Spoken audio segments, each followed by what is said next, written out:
Alors maintenant, nous allons donner la parole au professeur Driss Kharshafi, qui nous vient du Maroc. Alors, une petite présentation. Il est membre du comité scientifique envoyé par le Royaume du Maroc pour animer les programmes socioculturels au profit des Marocains résidant en Belgique.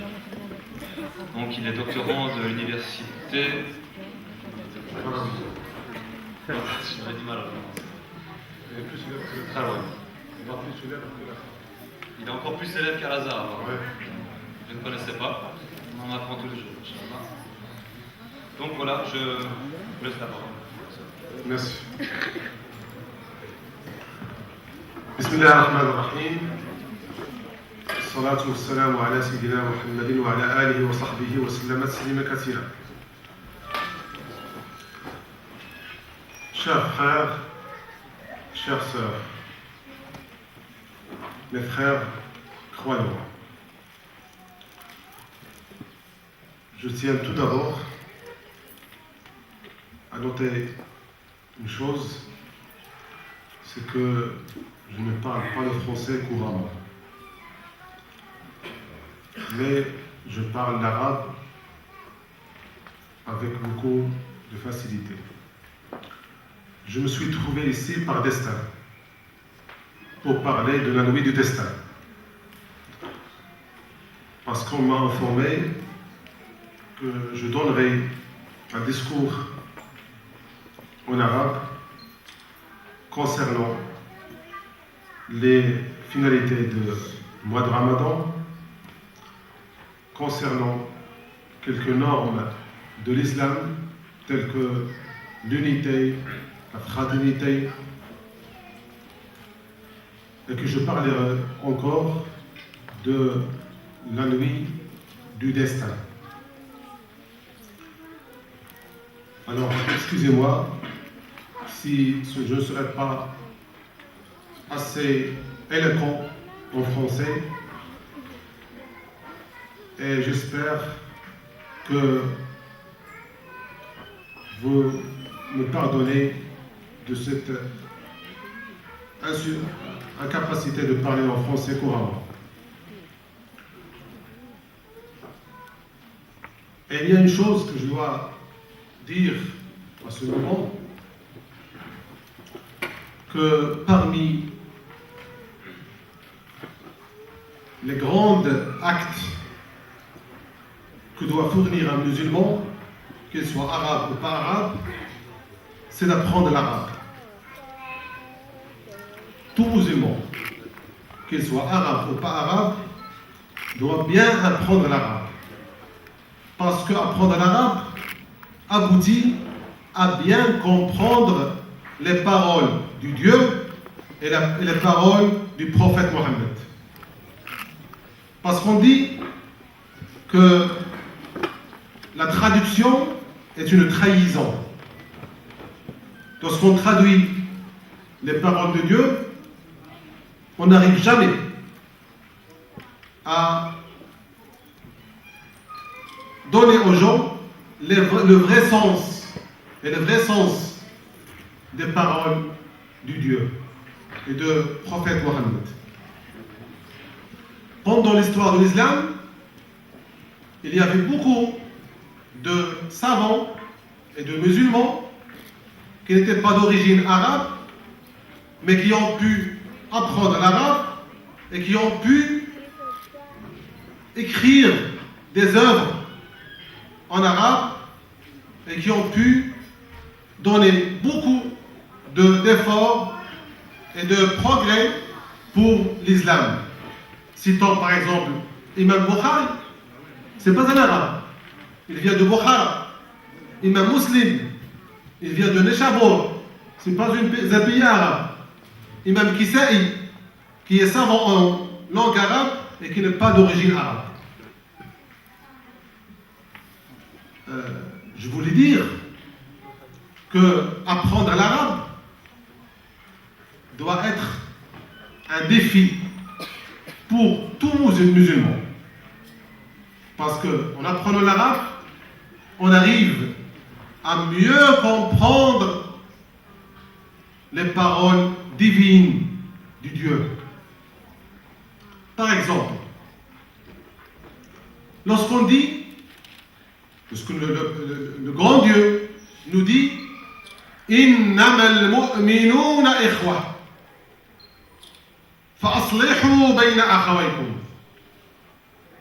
et qu'on essaye de traduire ce verset coranique en langue française, on n'arrive pas à toucher le vrai sens de Allah Ta'ala Innamal mu'minuna ikhwa. Lorsqu'on dit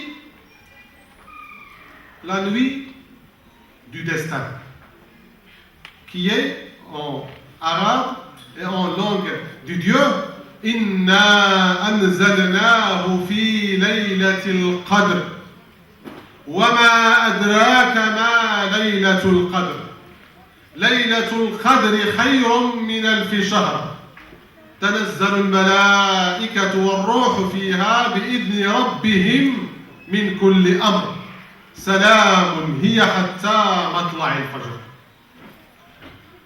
Bon, en traduisant ces versets coraniques, on dit qu'on parle de la nuit du destin. Mais Al-Qadr, en langue arabe, signifie plusieurs choses que signifie le destin en français. Le destin, Al-Masir, le destin peut être kadalika, la finalité, non. Al-Qadr, c'est-à-dire l'honneur de nation musulmane, qui est en quelque sorte ce Coran, les versets coraniques, qui ont honoré Al-Ummah, la nation musulmane. Bon, si on veut faire une approche pour comprendre ce qui Laylat al-Qadr, ce qui la nuit des destins. La nuit des destins était pendant la 3e dizaine du mois de Ramadan. C'est peut-être la nuit du 20e jour, ou du 22e jour, ou du 24e jour, ou du 26e jour. Cette nuit, on ne peut pas trancher et dire qu'elle était la nuit du 26e jour. On a un hadith de prophète qui donne à dire qu'on ne peut pas trancher. Mais on dit qu'elle est fi witrin, les nuits du 3e dizaine de Ramadan. Peu importe.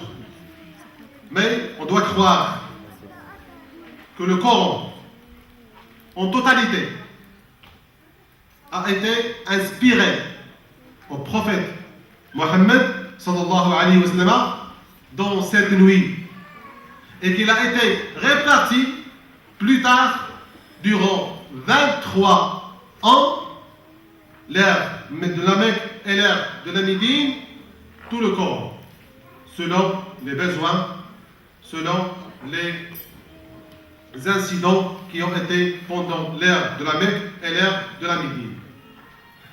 Nous, les musulmans, que doit-on tenir de cette nuit? Sachant que pendant le Ramadan, il y avait beaucoup d'événements. Il y avait beaucoup d'événements qui ont eu lieu pendant la vie du prophète. Premièrement, il était Nuzul Quran, l'inspiration du Coran. Et il y avait encore des guerres sacrées, telles que Ghazwat Badr, la guerre de Badr, qui était pendant le 17e jour du Ramadan. Il était encore Fath Makkah, pendant le 20e jour du Ramadan. Et il était encore la nuit sacrée du Ramadan, la nuit de l'inspiration de Coran, le Saint-Coran. Nous, étant que musulmans, que doit-on savoir à propos de cette nuit? Il y a un hadith, une parole de Sayyidina Muhammad sallallahu alayhi wa sallam, le prophète,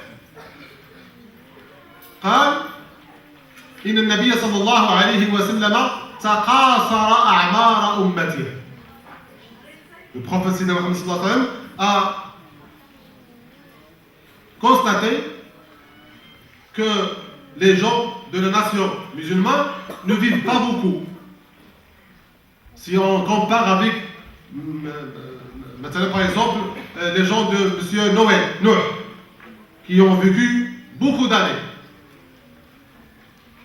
Le musulman ne vit pas beaucoup. Il vit 60 ans, 70 ans, 80 ans. Allah, subhanahu wa ta'ala, a honoré la nation musulmane par la nuit sacrée, que l'adoration pendant cette nuit égale l'adoration dans 1000 mois.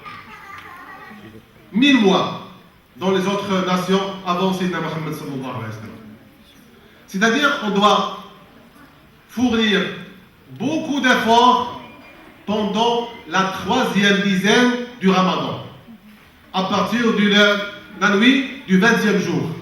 On doit faire beaucoup d'efforts, beaucoup d'adoration, beaucoup d'actes de charité, beaucoup d'actes de fraternité, beaucoup d'actes de autosurveillance, beaucoup d'actes de bien craindre Dieu. Parce que, en fin de compte, on fait le jeûne et on adore Dieu parce qu'on a deux excuses, deux causes, deux grandes causes. La première cause, c'est que le musulman aime le Dieu. Al-Muslimu yuhibbu Allah wa yuhibbu Rasulah. On aime Dieu et on aime le prophète et on aime que notre Dieu, qui est toujours Inna Allah kana alaykum raqiba, qui vous regarde tout le temps, aime nous voir dans un très très bon état spirituel, état de fraternité, état de coexistence avec tout le monde.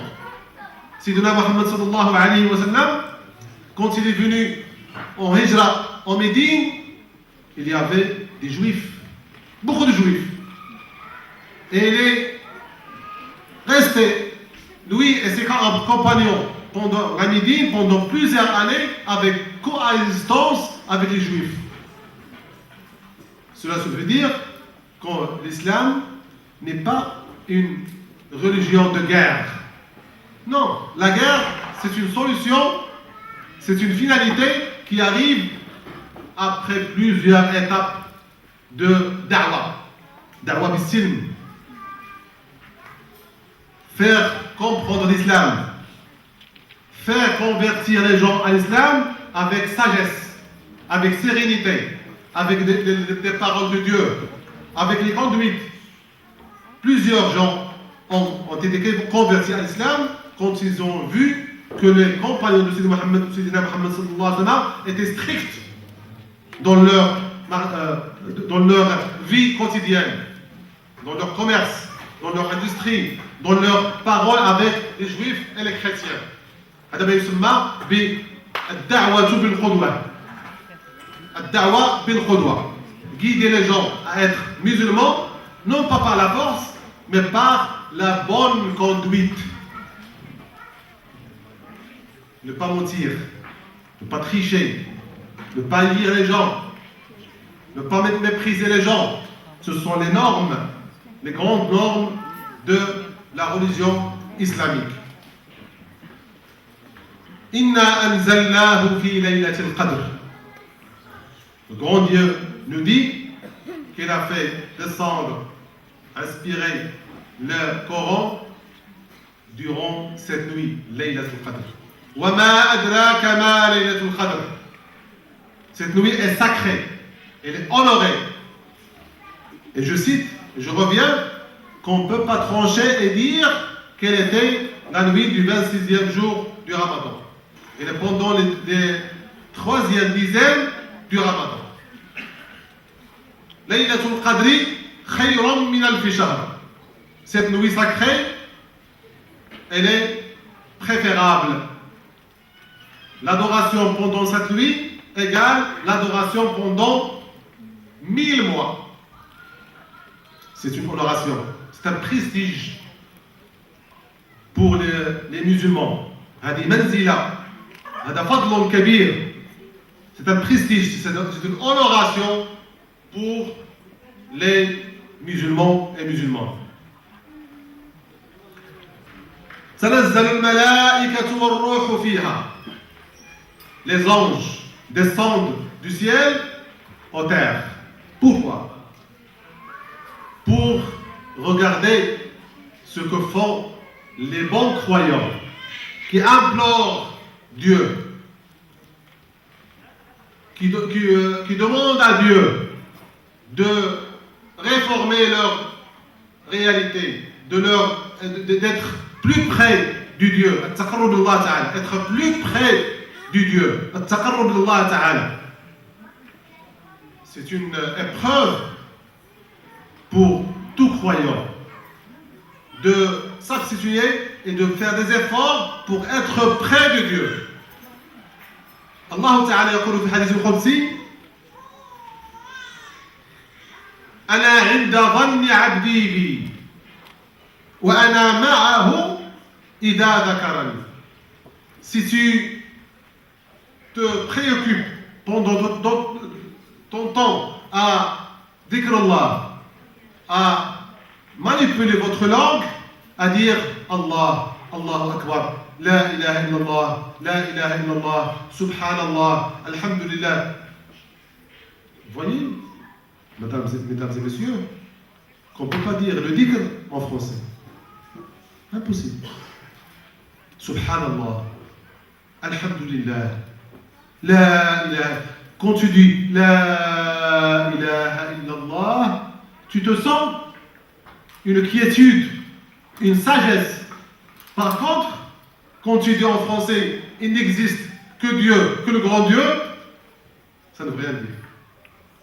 Par contre, quand tu dis La ilaha illallah, quand tu dis Astaghfirullah, quand tu dis Alhamdulillah, Alhamdu, disez avec moi, Alhamdu, Alhamdulillah.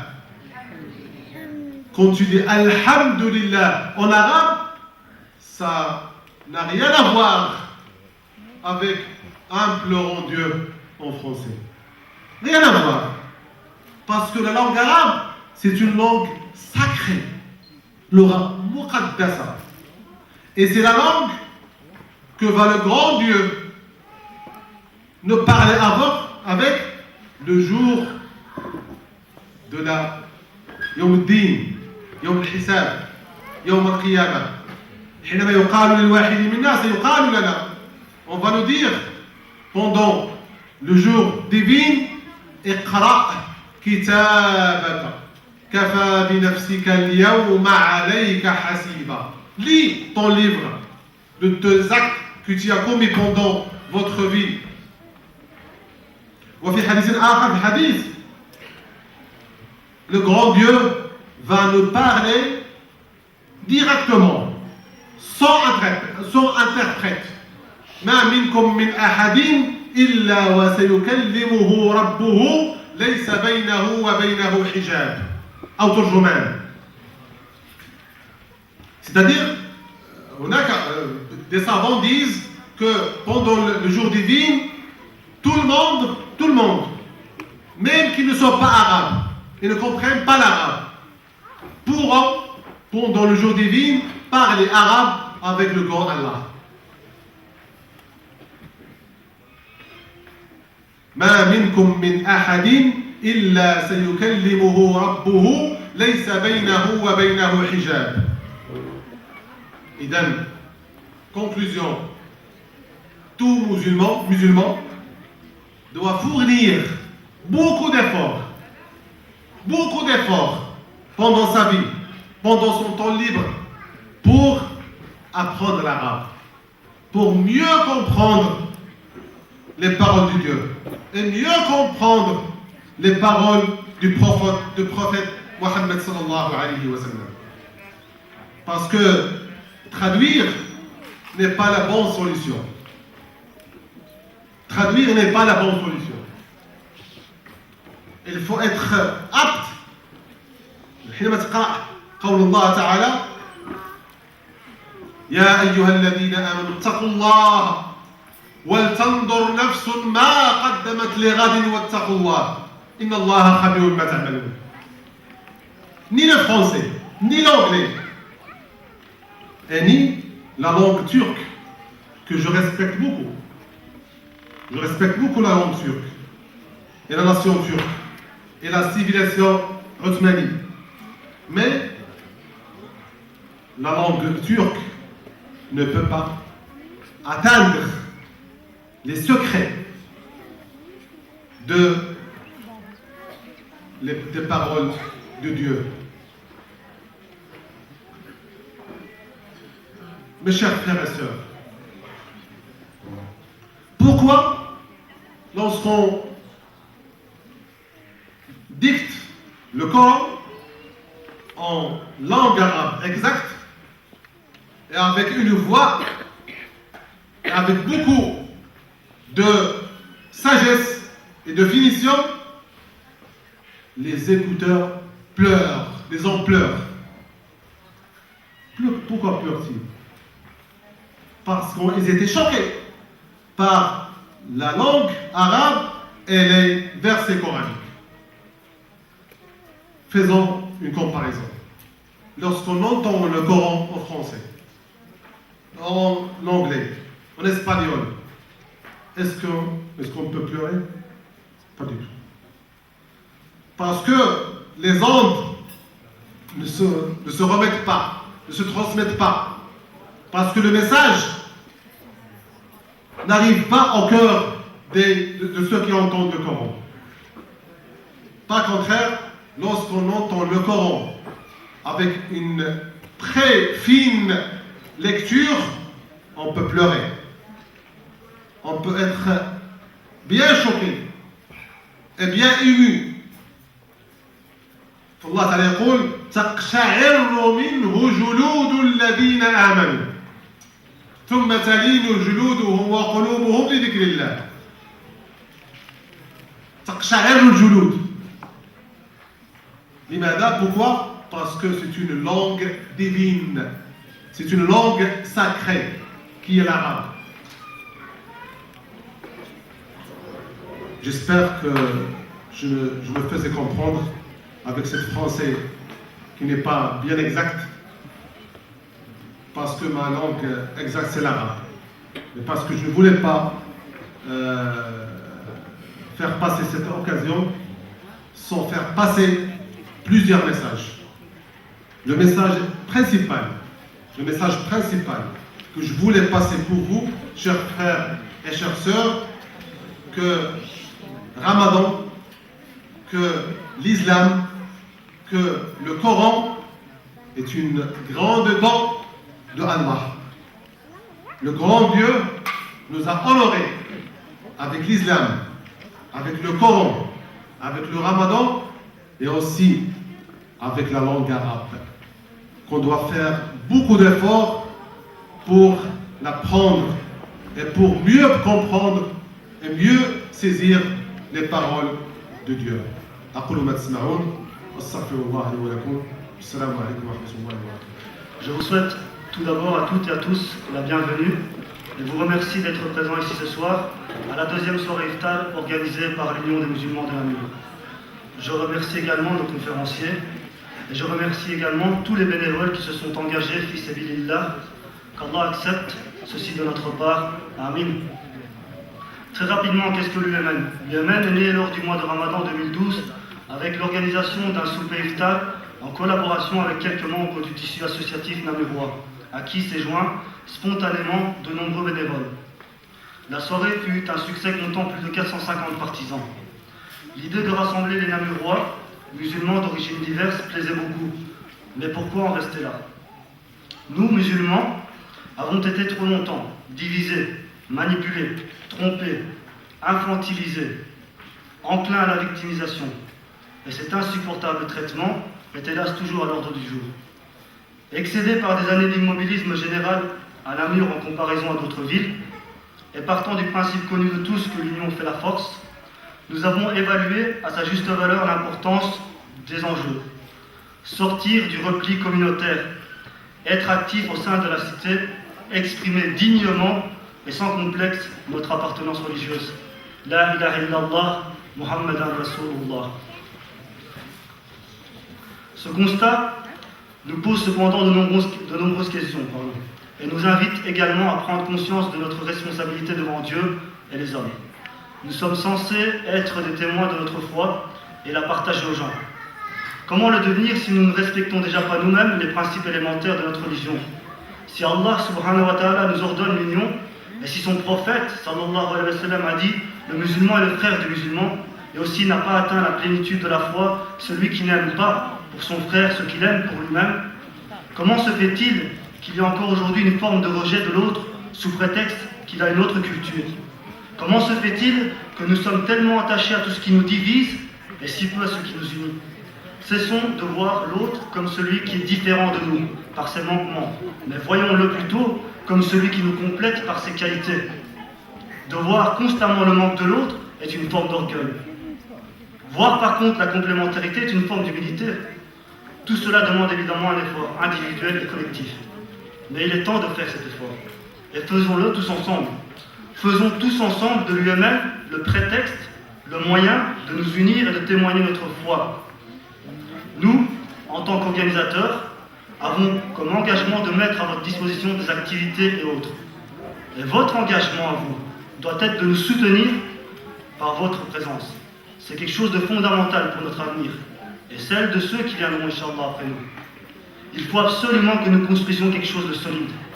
Il faut absolument que nous établissions un espace de dialogue entre nous. Et j'appelle en particulier les jeunes à se mobiliser en ce sens, car ce sont eux l'avenir. Je voudrais terminer en clarifiant certains points qui nous semblent importants et en rappelant notre objectif. L'UMN est une association qui se veut citoyenne namuroise, belge et musulmane. L'Union des musulmans est un slogan, un vœu pieux et un impératif en islam. Nous ne souhaitons pas que l'UMN soit assimilé à un centre culturel, ni à une école juridique particulière. L'UMN ne prendra pas la parole au nom de la communauté musulmane. Nous ne sommes pas des leaders, ni des guides ou des représentants de la communauté. Durant toute cette année de travail, avec l'UMN, s'est profilé une vision, un cadre et des objectifs. Qui sont promouvoir l'éthique islamique, les valeurs universelles, ainsi que son dogme et son culte. Mettre à disposition de la communauté des facteurs d'enrichissement spirituel et intellectuel par le biais de conférences et de séminaires. Favoriser le dialogue intra- et interreligieux et éveiller l'esprit critique dans le cadre du respect mutuel. Promotion et valorisation des compétences de la communauté. Relayer au moyen de réseaux sociaux les activités, projets et réalisations d'associations et centres culturels. Offrir notre aide et notre soutien aux mosquées namuroises dans leurs projets respectifs et collaborer afin de mener des actions collectives de solidarité et de divertissement. Je conclus en disant que nous voulons une communauté unie et forte, et solidaire, indépendant et libre. En deux mots, une communauté fière et digne. Ce soir, remettons les compteurs à zéro. Travaillons ensemble, fédérons nos énergies, associons nos compétences et notre savoir-faire et laissons de côté nos querelles insignifiantes. Tout cela ne dépend que de nous. Elle passera par votre soutien. Merci pour votre attention. Subhanaka Allahumma bihamdik. Ashhadu an la ilaha illa ant. Astaghfiruka wa atubu ilayk. Assalamu alaikum. Au moins 400, 450, donc il y avait pas mal de monde. On a pu prier en communauté, manger ensemble, profiter aussi d'un spectacle d'anachid chanté par des enfants et réalisé par sœur Ibadet Yildiz. Voilà. Ensuite, nous avons enchaîné avec une conférence à l'approche en fait de la fête du sacrifice, sur l'éthique de l'abattage islamique, l'éthique de l'abattage islamique avec Dr Yacob Maï et une association qui s'appelle Green Halal, représentée par Abdel Malik Gerlando et Myriam. Ils nous ont présenté leur association donc, qui milite pour une agriculture paysanne locale. S'en est suivi voilà, des discussions, des séances questions-réponses. Ensuite, à l'initiative des femmes de l'UML, nous avons réalisé une conférence avec Madame Dominique Thomison, qui est psychothérapeute et spécialiste dans le domaine familial. dans le domaine de l'enfance. Et il y avait aussi une pièce de théâtre et des chants anachides, de nouveau animés par Sœur Ivanette. Alors ensuite, nous avons fait une conférence sur la Palestine, en collaboration avec la coordination namuroise belgo-palestinienne, dont l'UMM est membre depuis peu. En fait, la CNDP, la coordination namuroise, c'est une association qui regroupe toutes les associations namuroises qui sont pour la Palestine et qui condamnent l'oppression israélienne et sioniste. Donc nous avons décidé, nous, en tant que musulmans, que nous devions être actifs sur ce terrain-là. Et voilà, pour la justice et l'égalité pour le peuple palestinien.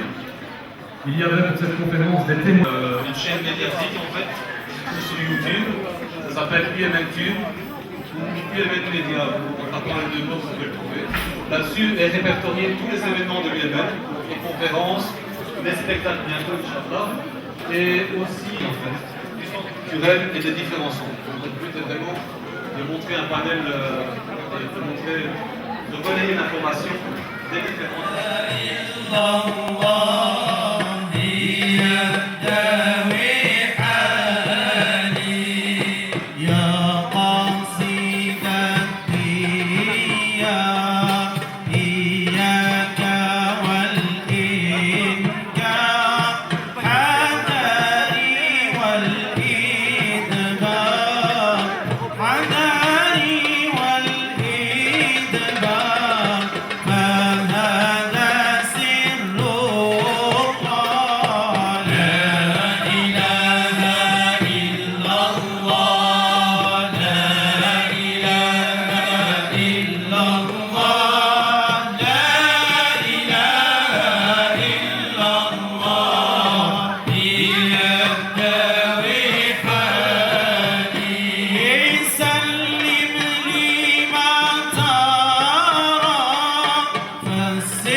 صاحب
حبيب القلوب أنت الحبيب. الله صلوا على رسول الله. يا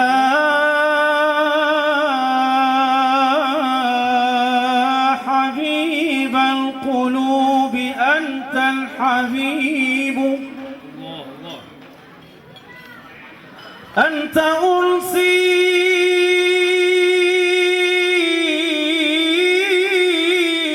وأنت مني قريب. الله يا طبيبا بذكره يتداوى.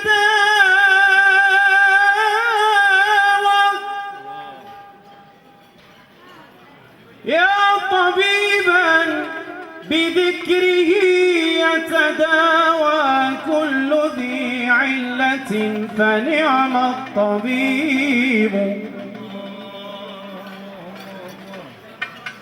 أنت أسقيتني يا رقيب. طلعت شمس من أحب بليل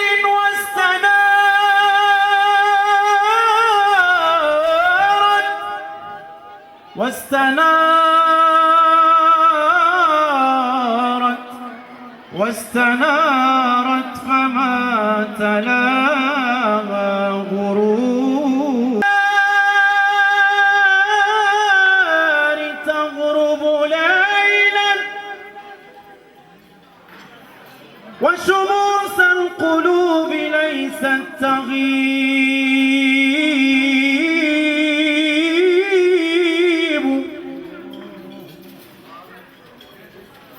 وإذا ما الظلام أسبل سترا وإلى ربها تحن القلوب. وإذا ما الظلام أسبل سترا وإلى ربها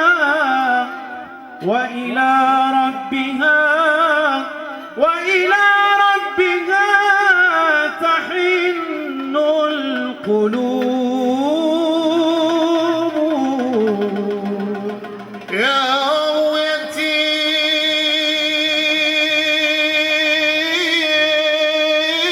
في الأنام يا بغيتي في الأنام يا عدتي في الزحام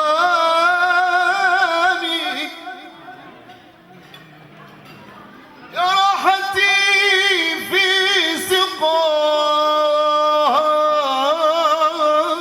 سقامي يا سيدي يا عمادي يا راحتي في مقامي يا سيدي يا سيدي يا عمادي جمالك قد سباني جمالك قد سباني وغمرك قد سقاني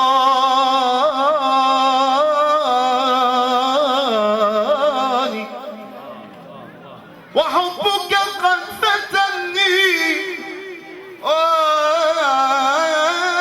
حبك قد فتني يا سيدي يا عبادي يا مصطفى يا ولادي يا مصطفى يا منادي يا هادي أنت الدواء لفؤادي أنت الدواء لفؤادي يا سيدي يا سيدي يا رسول الله يا سيدي يا رسول الله يا عبادي فنورك قد تجلى